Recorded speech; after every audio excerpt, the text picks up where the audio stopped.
gracias por seguir en sintonía con 97.7 en la Ciudad de México y en el área metropolitana, en Guadalajara en el 700 AM y en Monterrey en el 1540 de AM. Bueno, pues damos por formalmente instalada la muy esperada mesa de los periodistas, donde estarán para hablar, analizar, comentar, criticar, discutir. Miguel Vadillo, director de la revista Contralínea. Miguel, Buenas bienvenido. tardes. Gracias. Rubén Luengas, periodista, blog Entre Noticias. Así es, gracias. Bienvenido. Arturo Cano, reportero de La Jornada. Muy buenas tardes. Bien, pues ¿de qué quieren que hablemos? De Morena, la perredización, de Jade Cole, de Batres, de Monreal, lo que ustedes digan. ¿Quién inicia, Arturo? Bueno, lo que podemos decir es que el rudo llamado presidencial al comportamiento ético y sin ambiciones de los políticos tuvo un efecto inmediato, no para el caso del conflicto en el Senado, sino en el conflicto ya de varios meses en el seno de Morena por el cambio de su dirección que se avecina, ¿no? Después del regaño presidencial, por fin se hizo la magia de que los grupos antagónicos en Morena se pusieran de acuerdo y resolvieran emitir la convocatoria para el Congreso Nacional, donde se van a renovar los órganos de dirección de esa fuerza política.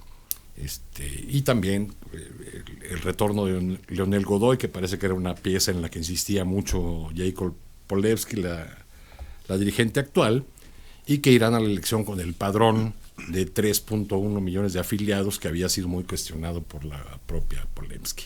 Entonces, digamos que este conflicto que se dio en torno a la presidencia del Senado ya ha tenido un efecto colateral, que es este arreglo que se ha dado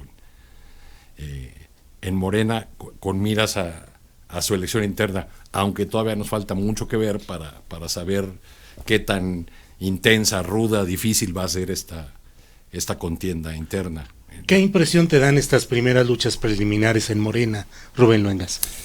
A mí lo que me preocupa es que yo detecto en la sociedad mexicana, por lo menos en sectores importantes que votaron por Morena, por Andrés Manuel López Obrador, para un cambio en México, detecto que hay más que una esperanza, están convencidos de que realmente muchas cosas ya están cambiando en México. Están muy ilusionados, al grado de que muchos incluso se ciegan a cualquier crítica o a cualquier cosa que vaya en contra de esa línea. Entonces, lo que me preocupa es esto que de alguna manera ya estuvimos comentando antes de entrar al aire contigo, la perredización de Morena, en el sentido de si verdaderamente, ¿te acuerdas que te dije en el programa pasado que al principio, cuando se creó el PRD, muchos creíamos que había una reserva moral, ¿no?, para enfrentar el sistema autoritario de tantos años del PRI en México? Entonces, el temor que yo tengo es, ¿realmente corre ese riesgo Morena de convertirse en un PRD, una lucha de tribus y a fin de cuentas de luchas por el poder? ¿O verdaderamente existe algún núcleo dentro de este partido incorruptible que en un momento dado no va a estar dando las señales de que estoy aquí por un puesto y por quedarme aquí en determinada posición, sino por la urgencia de transformar, cuarta, tercera, lo como le quieras llamar, de transformar verdaderamente a México, un México que lo pide a gritos y que quizás sea la última oportunidad antes de que todavía México pudiera caer todavía más bajo en el abismo. ¿Perredización, Miguel Vadillo, o priización? Porque finalmente podría ser como en los antiguos regímenes presidenciales priistas, en los que todo finalmente lo arreglaba el poder real que estaba en Palacio Nacional o en Los Pinos. Sí, yo creo que sea PAN, PRI, PRD, Morena, la ambición por permanecer en puestos claves, en las dirigencias de los políticos, la ambición de los políticos es inmensa. Jade Cole quiere repetir en Morena, Martí Batres quería permanecer en la presidencia, Monreal se burla de ellos, los chamaquea, Monreal está feliz por el manejo que hizo en el Senado para quitar a Martí. Es decir, hay una intención de permanencia en los grupos de poder, en los puestos directivos, inmensa de los políticos. Y estos de Morena no son distintos a los otros, Julio. Es lo mismo, priistas, panistas, perredistas. Nos están dando una pequeña muestra de esto. Así que la perversión política se ve en todos los grupos que hay en el país. ¿Son lo mismo, Arturo Cano?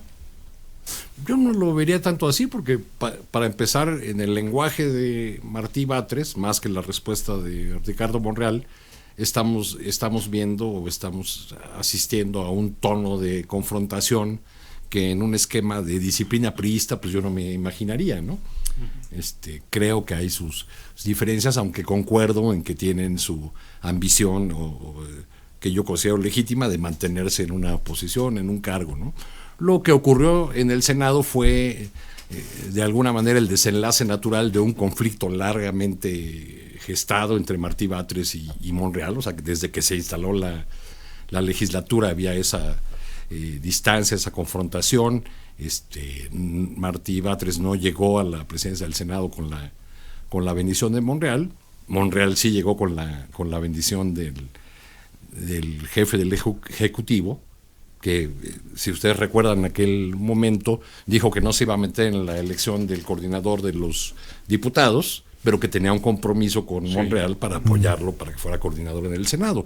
Un compromiso, conviene recordar, derivado de aquella confrontación en torno a la candidatura por la jefatura del gobierno que se definió a favor de Claudia Sheinbaum, ¿no? Desde entonces ha habido un sector de Morena que hace pública su desconfianza hacia Ricardo Monreal, que lo considera un personaje con las prácticas del antiguo PRI, que considera que nunca ha dejado de ser un priista, que es un embosado, y que lo ven incluso ahora como alguien que tendería o que tenderá tarde que temprano a traicionar al movimiento de la Cuarta Transformación, ¿no? Ya estamos en la lucha, el futurismo ya está rumbo a la próxima elección presidencial. Rubén Luengas, No, ya yo, son yo- esta. yo pienso que sí, pero antes de eso, fíjate tú, y tú lo mencionas en tu columna de hoy, de Astillero, Martí Batres habla de cañonazos, o sea, de que se dio dinero, ¿no? Y después ya no quiere entrarle a una situación, sino nada más de que la ropa sucia se dio marcha para atrás. Pero esto es muy importante, o sea, si estamos hablando de si es verdad, si hubiese ese nivel de corrupción para una lucha interna dentro del Senado, ¿cómo le estás mandando una señal a la sociedad mexicana de que este partido tiene la autoridad moral para hacer una cuarta transformación? Primero que nada, yo quisiera pensar en eso. Luego las elecciones internas, pues ya a nivel general de Morena, y evidentemente ahora ya hemos de un tiempo para acá, de varios años para acá, se han anticipado, ¿no? Las campañas, pues, para colocar a personajes, que es perfectamente legítimo en la política, se da en cualquier parte del mundo. No me rasgo las vestiduras de que haya pleitos de esta naturaleza, pero cuando te presentas como la encarnación de que no somos iguales, que queremos transformar el país, pues el ejemplo arrastra, y este tipo de situaciones ponen en entredicho, ¿no?, a futuro qué se puede esperar, y que no se gire en torno a un líder, sino que verdaderamente haya un núcleo duro de un partido que ofrezca una cuestión de cambio verdadero en México, que repito, le urge, porque pues ahora muchos mexicanos ya nos están yendo a Estados Unidos por la situación de la dificultad que hay allá, pero si no, ¿qué van a hacer? Están entre la espada y la pared, el narcotráfico, grupos criminales, emigrar, no emigrar, ni modo que se vayan a Guatemala, por muy tercer país seguro que le quieren imponer. Entonces necesitamos una transformación real, y con estas señales para mí son muy preocupantes. En momentos tan difíciles para el presidente López Obrador, con ataques redoblados, con un ambiente difícil, con algunos de sus adversarios creciendo en cuanto a críticas y a señalamientos contra el presidente López Obrador, Morena no se constituye en la base, en el soporte social con este tipo de pleitos, Miguel. Pues más allá de estos pleitos que sí hacen mucho daño al partido, Morena no ha terminado por conformarse, pues, ¿no? Siguen todavía, está muy rudimentario. Y un ejemplo de ello es el manejo de recursos, Julio. Yo escuchaba, ahora que entrevistabas a J. Cole, no puede explicar cómo ha concentrado el uso del dinero, igual como lo hace el PRI, como lo hacen los otros partidos. No hay transparencia, no hay claridad, no destinan los fondos para lo que se supone que deben destinarlos. Hay una concentración de un gran volumen de recursos públicos que se le da a los partidos, y que Morena, Jacob, los tiene bien amarrados y no los suelta, aún para su propia formación de cuadros y demás. Es decir, Yo sí insisto y sí creo que los políticos son iguales en todos los partidos y nos están dando muestra de ello, ¿no? Personaje muy peculiar, Jacob Polemski, Arturo Cano, de origen empresarial, dirigente de Canacintra, y luego convertida en una activista casi a veces de extrema izquierda, al menos en términos declarativos. Quizá uno de los factores que no ayudó en sus intenciones de mantenerse en la presidencia del Senado, Martí Batres, fue precisamente que Jacob operó a su favor.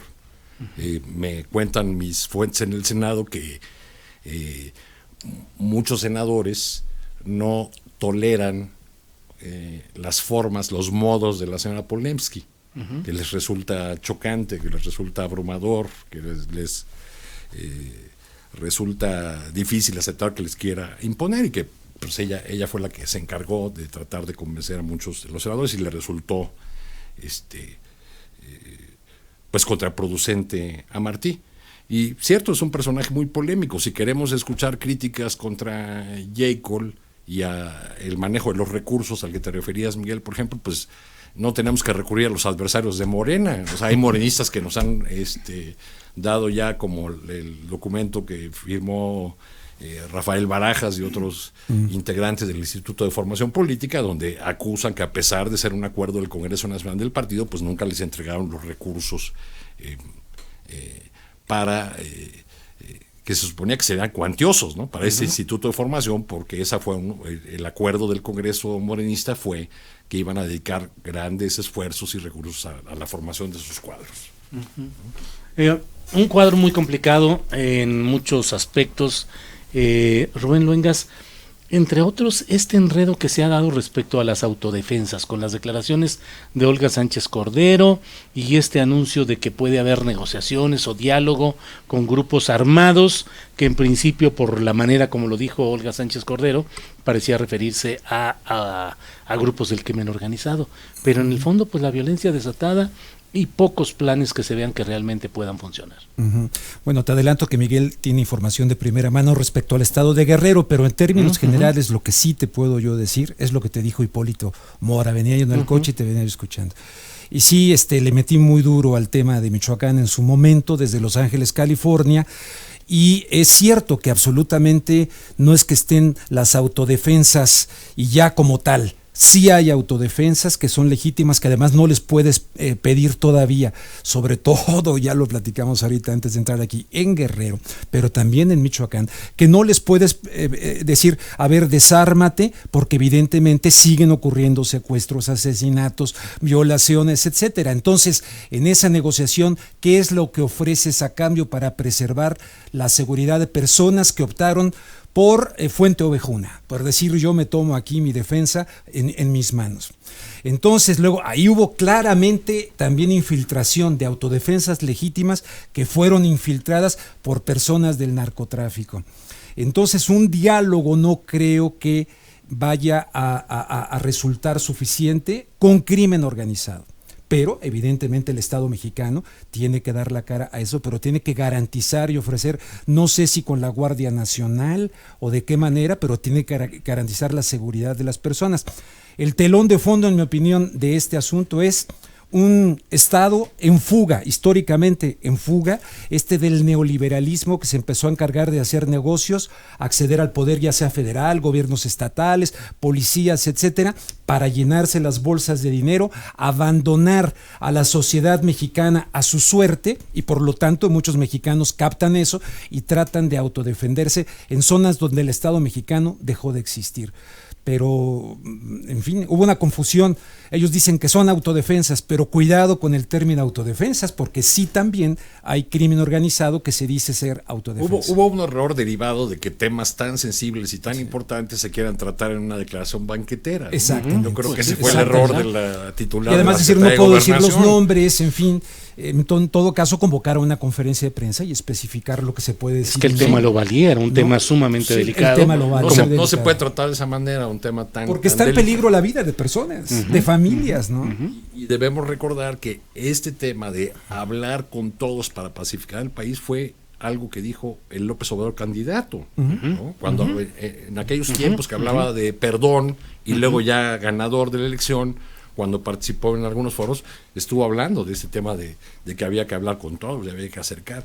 Otra cosa, otro cantar son ya los grupos. Cuando la famosa amnistía también. Sí, cuando la famosa amnistía. El tema de la fue famosa interpretado amnistía. así. Miguel Vadillo. Sí, yo creo que la señora exministra está cada día más cerca de la puerta de salida y lo ha demostrado. ¿De plano, sí? No, me parece que no atiende los problemas de la política interna y el propio presidente lo sabe y asuntos muy importantes se los confiere a otros secretarios de Estado.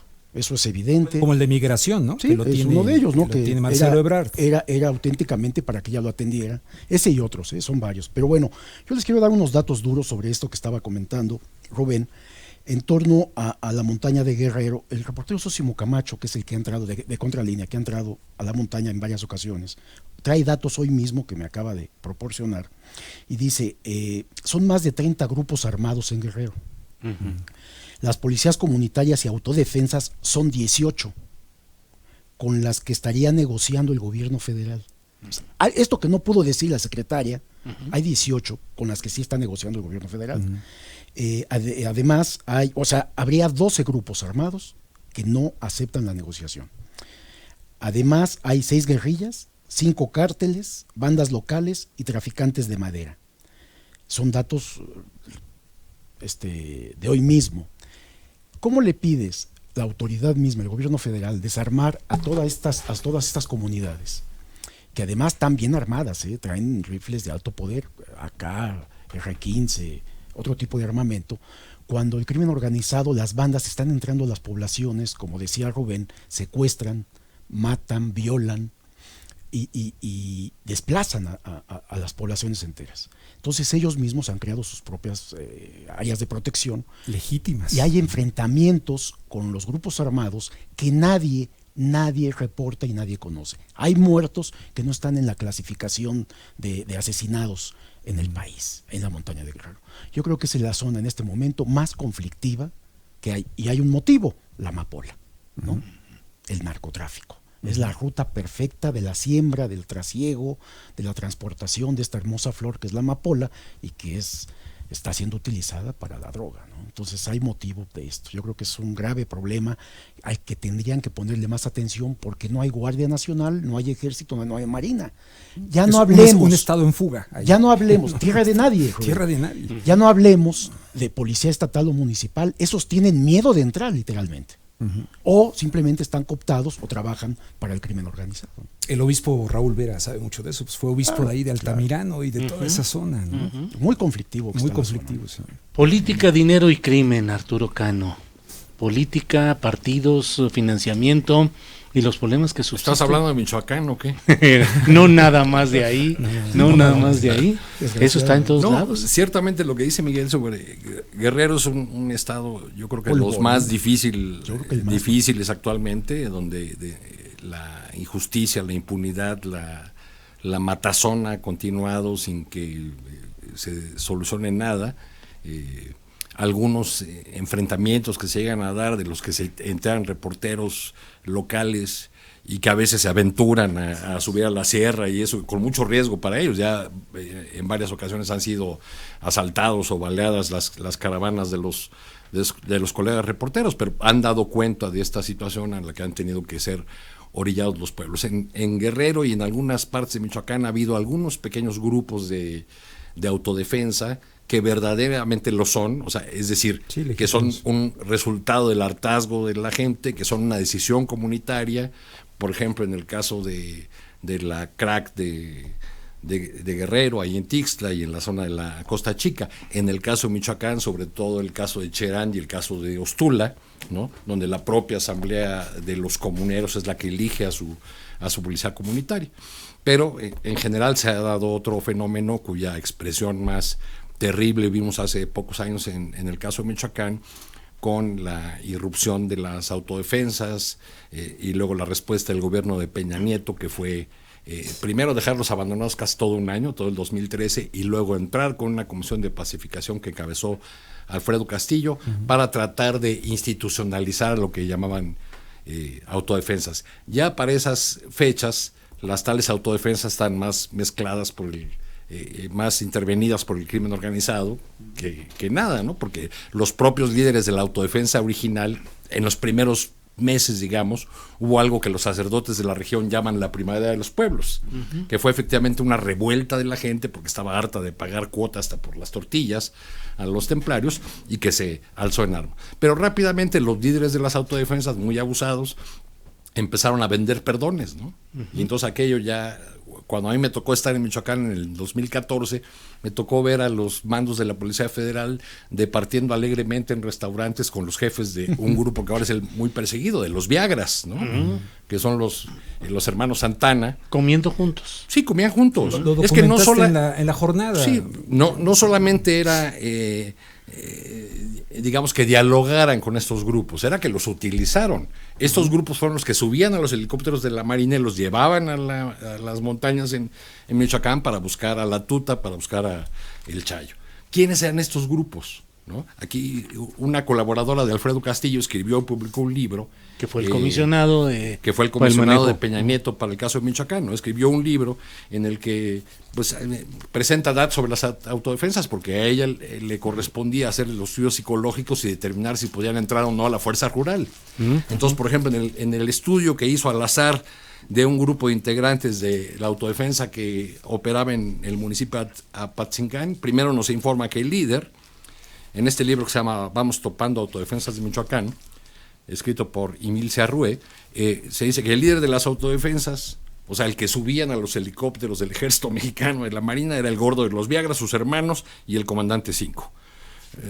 De 52 integrantes del grupo especial G254 que se evaluaron para este reporte, dice que hay 27 con toxicomanía, 33 que tienen nexos con el crimen organizado, 8 con antecedentes penales en Estados Unidos y 71 que no son aptos psicológicamente.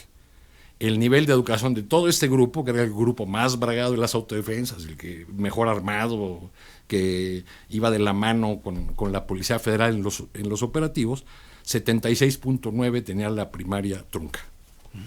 Digamos, esa fue, ahora que estamos hablando de posible negociación con grupos de autodefensa, pues habría que preguntarnos estas cosas para saber con quién se negociaría si se llega a negociar, ¿no? Y en qué términos. Y claro, esta discusión ha estado en la mesa desde hace mucho tiempo y se ha hablado mucho de mecanismos de justicia transicional y de cómo terminar con la impunidad y cómo llegar a algo que pudiera parecerse a una amnistía, ¿no? Pero es una discusión que tenemos todavía en la mesa en esta nacional. materia, yo recuerdo perfectamente, porque me tocó cubrir en Colombia el narcotráfico hace muchísimos años, los cárteles, ¿no? En Colombia empieza a solucionarse el problema del narcotráfico cuando Colombia era el principal centro de producción, distribución de drogas en el mundo. El gobierno negocia con Pablo Escobar y con los hermanos Rodríguez Orejuela para que se entregaran parte de su fortuna, y el gobierno dejaba de perseguir a sus familias y sus fortunas. Es decir, un acuerdo con el cual fueron a prisión los grandes capos colombianos, el gobierno resolvió en algo, bajó el nivel de violencia. Sobre todo la violencia. Y se llevó a cabo una negociación. Hoy en México, después de lo que pasó, este exabrupto, esta equivocación de la secretaria de Gobernación, que fue eso realmente, ella no está, es más, si ella dijera que está negociando con el crimen organizado, yo ahí le sí sería preocupante. No, yo le preguntaría que dé pruebas de que está negociando con el crimen organizado. O sea, yo no le creería a la secretaria negociando con el crimen organizado. Perdón, pero es demasiado aventurado eso. Pero sí se llevó a cabo negociación con el crimen organizado en Colombia y en otros lados, se ha negociado. De hecho, hay una forma de negociación cuando ya los tienen capturados para que confiesen, den cuenta de más narcotraficantes y salen en libertad, salen como testigos protegidos, los mandan a otros países y les pagan dinero. Es decir, siempre ha habido negociación. Acá nos espanta la palabra, pero si eso permite bajar la violencia que sigue hasta hoy, agosto de 2019, a tal nivel, yo lo vería hasta bien. Que ciertamente fue lo que ocurrió en Colombia, bajó la violencia, pero no el narcotráfico. Ese no se solucionó, al contrario. Hoy sigue. Sigue y sigue en aumento, pero bajó la violencia. O sea, sí sería algo para celebrar en un momento dado. Pero ¿te acuerdas que se le tiraron a la yugular aquí a López Obrador cuando dijo no sé si utilizó el concepto de amnistía y tal, pero quien sí lo utilizó antes fue Vicente Fox. Y ahí nadie dijo absolutamente nada. Ahí está un audio de Vicente Fox. Pasa que a Fox nadie le creía. Nadie le creía, ¿no?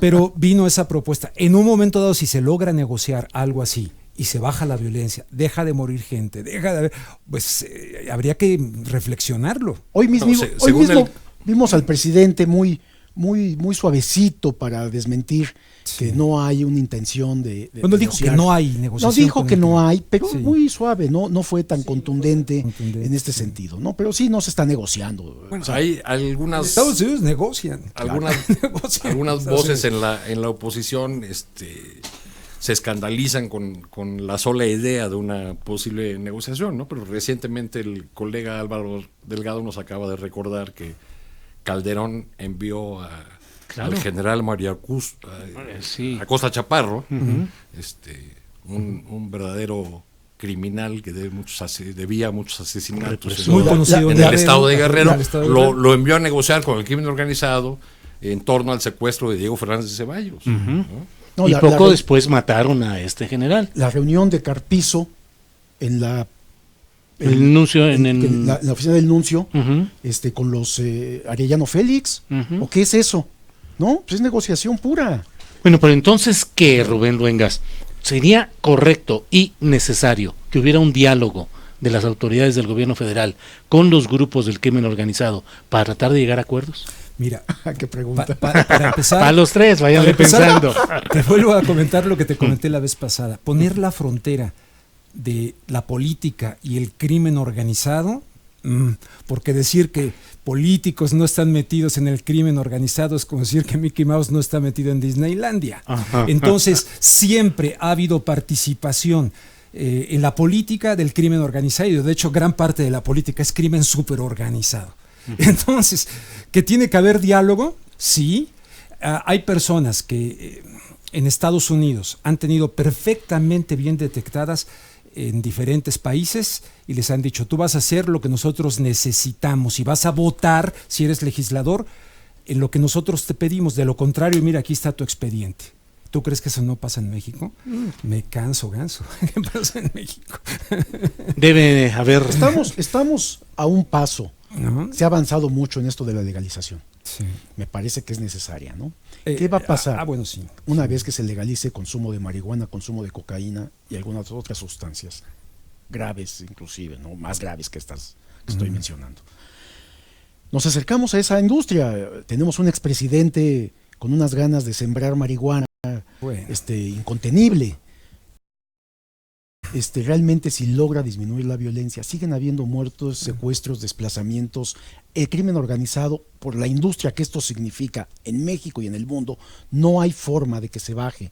La producción de dinero a través de la producción y venta de drogas es altísima, es una industria boyante, creciente.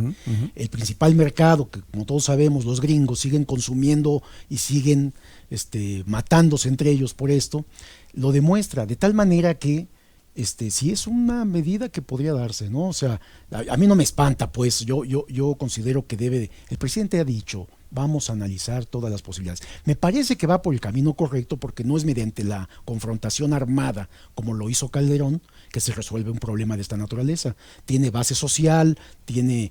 Oye, pero no habría un impacto brutal en el aumento del consumo. Por ejemplo, el doctor Jalife me ha dicho, entonces va a haber que abrir muchos hospitales psiquiátricos porque mucha gente va a estar desahuciada por el consumo de la droga. No lo sé. Me parece que el consumo se da. Tomo en cuenta, el consumo se da, ya se da. Creo que los números son realmente de espanto, ¿no? Los claro, números sobre el que quiere consumir droga va a consumirla, ¿no? Hay que cuidar escuelas, jóvenes, menores de edad, una serie de factores, como pasa con el cigarro normal. A ver, en la zona de Guanajuato, golpe al huachicol, que se decía el principal motor del cártel Santa Rosa, del conflicto con los de Jalisco, etcétera.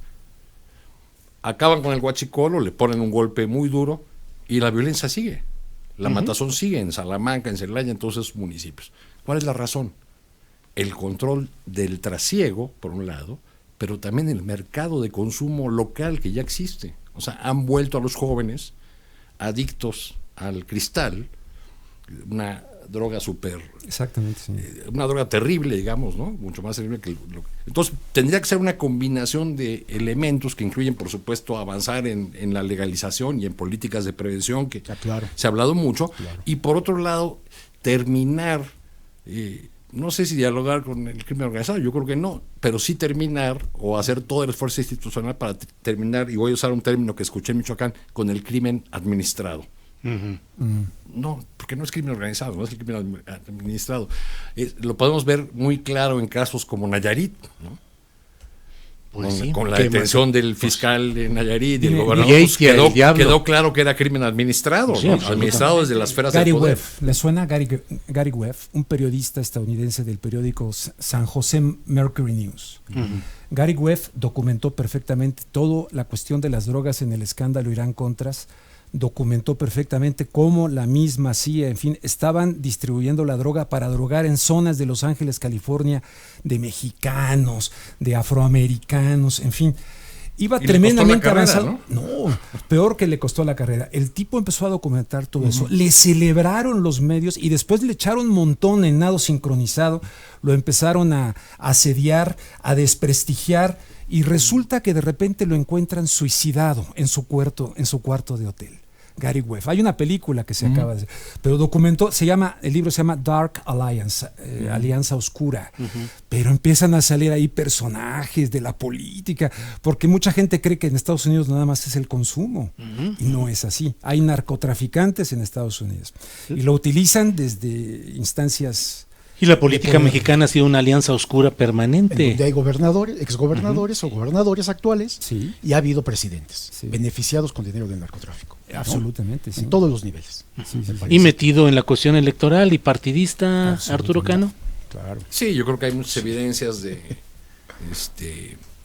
la participación del dinero oscuro en la política electoral, ¿no? Yo recuerdo un caso de Michoacán hace unos cuantos años, en que una interna del PRI la ganó el candidato apoyado por los narquillos locales, porque desde la noche anterior en los lugares donde iba a haber centro de votación llevó banda y cerveza, ¿no?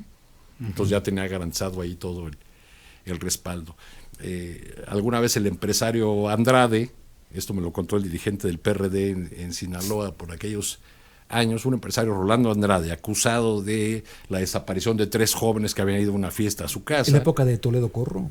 Sí, los jóvenes tienen un conflicto con un hijo de este empresario, padre de una actriz famosa, y de ahí desaparecen. La última imagen de los jóvenes es que los levanta una patrulla de la policía municipal y después no se vuelve a saber nada de ellos.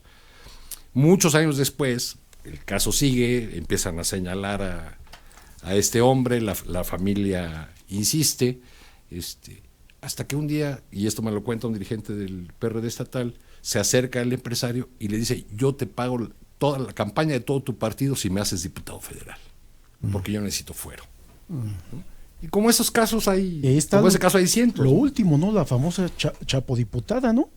La amante del Chapo Guzmán, y legislando en el Congreso. Bueno, no legislando, local, ahí ocupando una curul, ¿no? Pero déjenme comentarles, yo hace tiempo tuve acceso a las grabaciones y a las transcripciones de entre el suegro y el cuñado de Ernesto Zedillo. Y lo publiqué cuando estaba en la presidencia. Eso está fuerte. Con los hermanos Amezcua, que eran los líderes del cártel de las metanfetaminas en Colima. Yo se lo publiqué, primera plana, en ese entonces del periódico donde estaba, que la fuente que me dio la información me dijo: aguas con esto porque te pueden matar por publicar esto. Pero ya sabes cómo somos los reporteros, ahí vamos a todas. Publiqué esto, no pasó nada, pero ni un reclamo, ni una carta de... Y Zedillo era presidente, sabía de todo esto, que esto da motivo al encarcelamiento del general Gutiérrez Rebollo.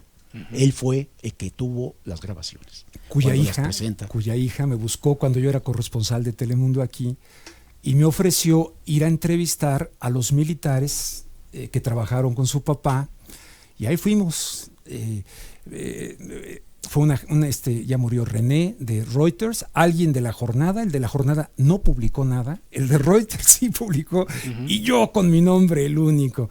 Y me empezaron a decir, pero entrevistamos en Guadalajara, en una casa de seguridad, o quién sabe dónde, a los militares que estaban perseguidos, y ellos me dicen en esa entrevista: lo que pasa está que están encubriendo a los Amezcua. Así es. A ellos no los tocan. Y eso es por lo que metieron a Rebollo a la cárcel, según desde la ellos, estos de la militares, República, que quién sabe qué habrá pasado después. Después de eso me fui a Los Ángeles. Hay evidencias de toda esta participación, ¿no? Sí. Y llegamos un poco a un terreno muy actual, que es el de todo la agresión, el acoso, secuestros, violaciones de las mujeres en todo el país, particularmente en la Ciudad de México, y la protesta tan fuerte que se dio en días pasados. Yo creo que ahí la discusión, digo, que nos disculpen las mujeres por invadir un poco el terreno de análisis. Entre puros hombres. Sí, entre puros hombres. Ya saben que los lunes tenemos una mesa de mujeres periodistas y los miércoles tenemos una mesa de los periodistas. Pero y ayer no tuviste aquí a Frida Guerrera y a otras ayer dos tuve, compañeras, sí, ¿no? así es. Con frecuencia, la verdad es que tenemos mesas en las cuales incluimos siempre, y no por una cuestión de cuotas, sino porque los temas lo merecen. Pero bueno, aquí en este tema, la violencia que se desbordó, el exceso, la fuerza, quemar una estación de policía, romper vidrios, pintar, ¿reprobable o parte de una estrategia necesaria de lucha? ¿Qué piensas, Arturo Cano? Yo creo que es muy difícil condenar o censurar a las muchachas que tomaron estas acciones, ¿no? El hartazgo, la furia de no ser escuchadas, de que sigan ocurriendo todos los días las agresiones, de que cuando se decide a denunciar se enfrenten a un aparato oficial frío, cuando no las revictimiza. Pues yo creo que explica muchas de estas reacciones o de las expresiones que vimos.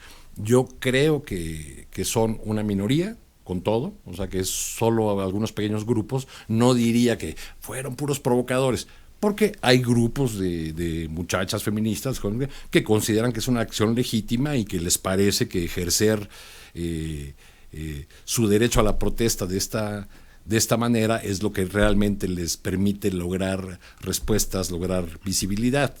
Pero creo que debemos destacar que la mayoría se mantienen en los cauces de una protesta pacífica, lúdica incluso, pues como se ven en las imágenes. Por desgracia, la mayor parte de los medios lo que destacan es el tema de que si quedó muy pintado o no el Ángel de la Independencia, ¿no?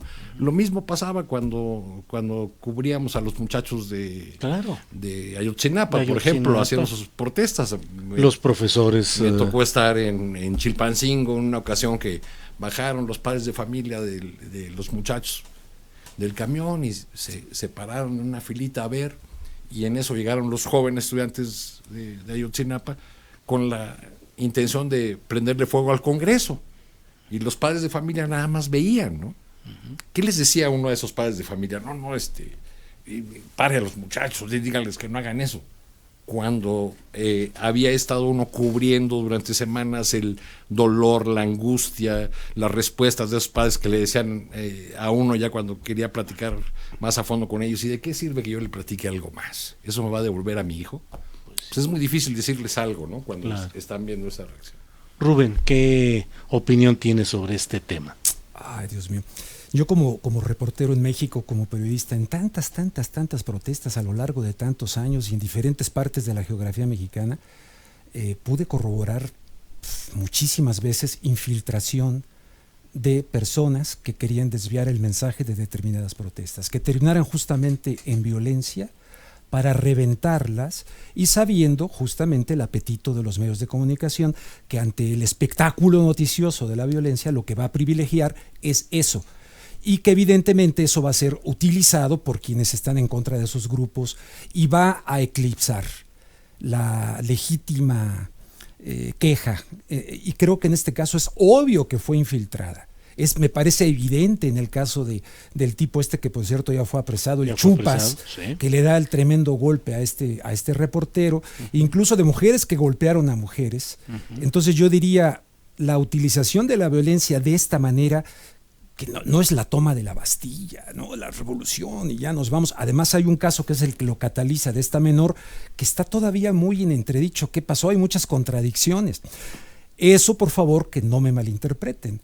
evidentemente ha sido brutal la agresión dentro de la globalidad mexicana, de la violencia en la que estamos inmersos todos en México, esta especificación en la cual yo digo que muchos hombres pasamos de machos, de castrados a machos sin pasar por hombres. Y creo que las mujeres requieren no machos ni castrados, requieren hombres para tener una complementariedad entre el ser humano femenino y el ser humano masculino, que dignifique a ambos. Pero evidentemente, sin dejar de reconocer que es urgente que se cambie la actitud y se defienda a las mujeres, sobre todo la cuestión sexual, el machismo, la violación, acompañado de asesinato y agresión, francamente yo creo que esta violencia me resulta burda.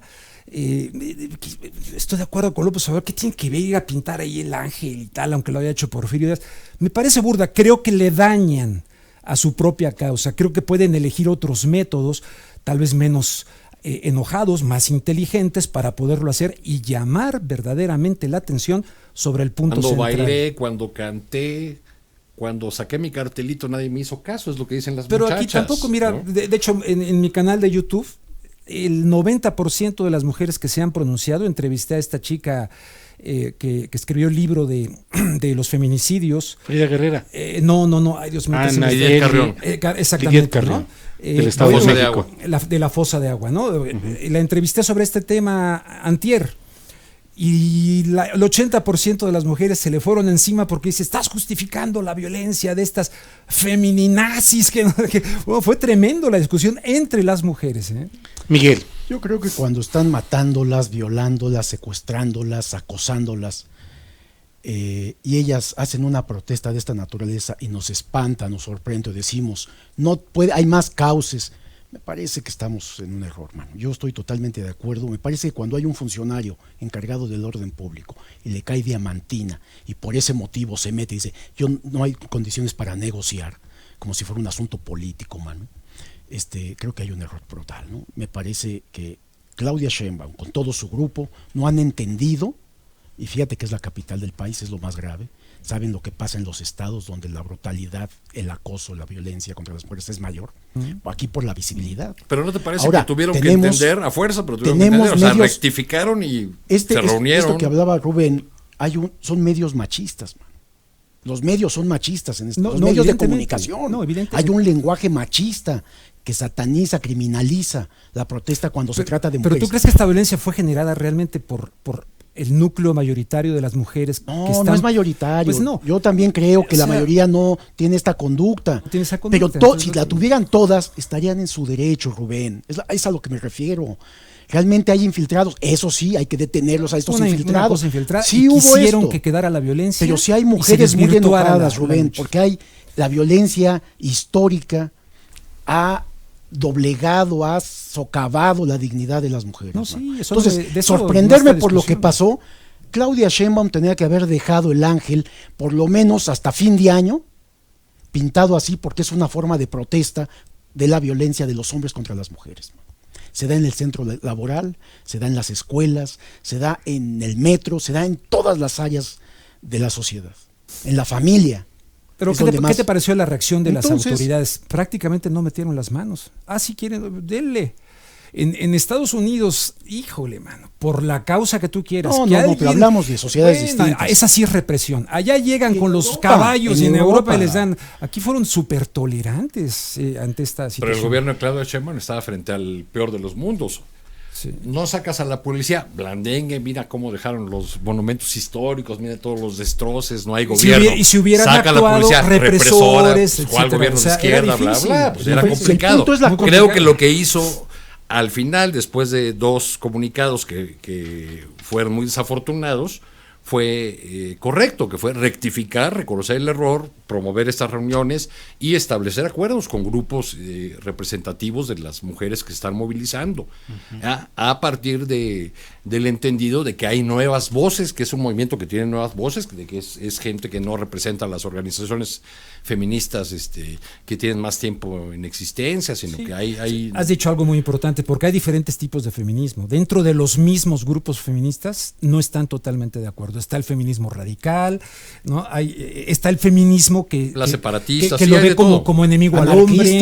O sea, hay mucha cosa de eso. Pero todos están de acuerdo en una cosa, hay una tragedia nacional en torno al tema de los feminicidios. ¿Tú crees que Simone de Beauvoir, lo pregunté a Carrión, Simone de Beauvoir hubiera estado de acuerdo con esta protesta? Dice ella que sí. Yo tengo mis dudas desde el punto de vista del feminismo histórico francés que arranca con ella en gran medida, ¿no? Y finalmente el tema lo tenemos aquí, está en la discusión, ya ha estado incluso en plataformas, en noticieros, en espacios televisivos que normalmente no estaban dando una atención real a todo lo que está sucediendo. Generó la polémica, la discusión. E hicieron que la propia jefa de gobierno y el aparato de mujeres que gobierna, o sea, la jefa de gobierno, la secretaria de gobierno, la procuradora de justicia, dieran marcha atrás en la postura original, que era la de señalar que eran provocaciones y por otra parte que se iban a abrir carpetas de investigación contra quienes habían participado. Creo que entendieron que habían cometido una equivocación. Lo cual y eso me parece... Ahora, no es un problema de Claudia Sheinbaum nada más. No, es un problema de cada estado y cada municipio del país, pero es un problema federal. ¿Qué está haciendo López Obrador ante esta circunstancia? Para frenar, se necesitan campañas, se necesitan talleres, se necesita sacar a todo el sector público. ¿Qué están haciendo los gobernadores, los presidentes municipales? No, o sea, se da más brutal ahí que en México, en la Ciudad de México. Así lo que ha habido es una resistencia de los gobernantes locales a la declaratoria de emergencia, por ejemplo. ¿Qué hay a nivel federal? No hay nada, se está permitiendo todo este acoso, agresión a la mujer. Sí. Oye, es decir, a la mujer y a los niños. Sí, hay que visibilizar la agresión, es otro gran problema, a los niños. Y agresión sexual y no solamente sexual. Y de eso, por ejemplo, tienes a un cuate como Alberto Atié, ex sacerdote, que le fue en feria, que no solamente fue perseguido dentro de la estructura de la iglesia, sino de muchos medios de comunicación. Y por ejemplo, ahorita dices, a ver, yo no voy a sacar a los niños a la calle, vámonos contra el ángel. Voy a buscar la manera de que se visibilice esta cosa silenciosa. Sigue siendo dramático, no solamente de sectores eclesiásticos, sino en general de la sociedad, de niños y niñas que son víctimas de una brutal violencia, y esa sigue muy soterrada, sigue brutal, muy cada vez es peor lo que hacen. Y ahí sí los niños, pequeños. Imagínate, no pueden ni salir a denunciar, ni que lo vean los medios, ni nada. O sea, es brutal. Y a veces dentro de las mismas algo tan familias. Elemental, cuando en los centros laborales, centros de trabajo, los dueños, los directivos permiten que los hombres acosen a las mujeres y no pasa nada, no son ni despedidos, son hasta festejados. Sí. Cuando pasa esto en un área tan cerrada, tan controlada, tú dices, hacia afuera, bueno, pues pasa lo que está pasando. Por todo esto, me parece que la protesta fue mínima para mí, Julio. Y yo hubiera dejado el ángel pintado todo lo que resta del año como una protesta del propio gobierno hacia este machismo. Yo creo que ahí se tendría más éxito apelando un poco a Gandhi, a Martin Luther King, que lograron hacer cambios tremendos, y si me apuras a Henry David Thoreau, que no estuvo de acuerdo Henry David Thoreau con la invasión de los Estados Unidos a México, dejó de pagar impuestos y escribió el de la desobediencia civil. Y yo creo que aquí estas chavas no han pasado por esos... Acá privilegiaban a Malcolm X más que a Luther King. Más que a Luther King. Y el presidente defendiendo a Claudia Sheinbaum. Pero evidentemente, para que nadie me vaya aquí a malinterpretar, durísimo en contra de todas estas personas que abusan de las mujeres. Soy perfectamente consciente del respeto al ser humano femenino, pero creo que tendrían mayor éxito, no bloquearían su propia causa, como mucha gente ahorita está criticando, te digo, al menos en mi medio, no sé contigo. Quedan 3 minutos, les pido que vayamos cerrando y les pregunto, ¿ha habido hackeo en varias cuentas de internet en las cuales se han expresado amenazas descriptivamente salvajes contra el presidente López Obrador, planteando acciones violentas contra él? ¿Está descomponiéndose también como una consecuencia de todo lo que estamos hablando el clima político y crecen los riesgos de violencia política en el país? ¿Qué opinas, Miguel?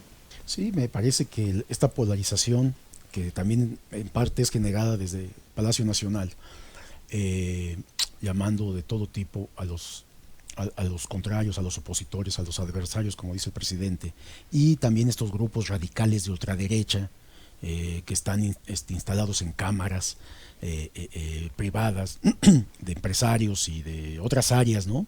Porque están viendo afectados sus intereses por las políticas públicas sociales que están trabajando en el gobierno, y me parece importante, pues ven el riesgo, y esto ha generado que contraten a todos estos centros de hackeo que es muy fácil ya con tanta tecnología, y entonces vierten amenazas y demás. Pero sí creo que hay un riesgo latente hacia el presidente de la República. Arturo.